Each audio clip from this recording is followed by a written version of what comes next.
విద్యార్థులు పుస్తకం అనే జీవితంలో నుంచి భయం అనే పేజీని తొలగిస్తే ఉన్నత శిఖరాలకు చేరుకుంటారని మంత్రి దుద్దిళ్ల శ్రీధర్ బాబు అన్నారు.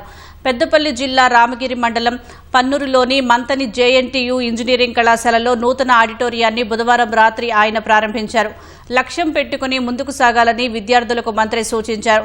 కళాశాల అధ్యాపకుడు శివరామకృష్ణ వేసిన 3D చిత్రాన్ని తిలకించారు. అనంతరం టీసీఎస్ ఆధ్వర్యంలో వివిధ కంపెనీలకు ఎంపికైన 92 మంది విద్యార్థులకు నియామక పత్రాలను అందించారు. తర్వాత గుమ్మనూరు నుంచి కాకర్లపల్లి వరకు 3,75,00,000 డిఎంఎఫ్టీ నిధులతో బీటీ రోడ్డు నిర్మాణానికి శంకుస్థాపన చేశారు. You may be from different social backgrounds. You may be from different economic backgrounds. But ultimately, తల్లిదండ్రులు ఏదైతే ఉన్నారో మా పిల్లలు చదువుకోవాలి, చదువుకొని బాగా ఎదిగి సమాజంలో ఒక మంచి పేరు సాధించాలని ఆలోచన చేస్తా ఉన్న తల్లిదండ్రులకి మీరు ఇచ్చే కానుక ఏంటంటే ఎథికల్ గా ఎదుగుతూ ఈ రోజు మీరు చేస్తా ఉన్న ఉద్యోగానికి న్యాయం చేస్తూ ఈ రోజు వారికి వన్నె తెచ్చే విధంగా చేసే ప్రయత్నంలో కుటుంబాన్ని నిలబెట్టుకునే కార్యక్రమం చేస్తూ